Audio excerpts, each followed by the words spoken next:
Hello दोस्तों। आज का इंग्लिश वर्ड है यू।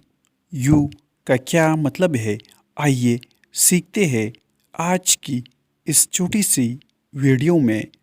यू का मतलब है तुम लोग, आप, तुमको, आप लोग या तुम्हें। आइए इस वर्ड को सेंटेंसेस में इस्तेमाल करते हैं। I miss you. I miss you. मुझे तुमसे याद आता है।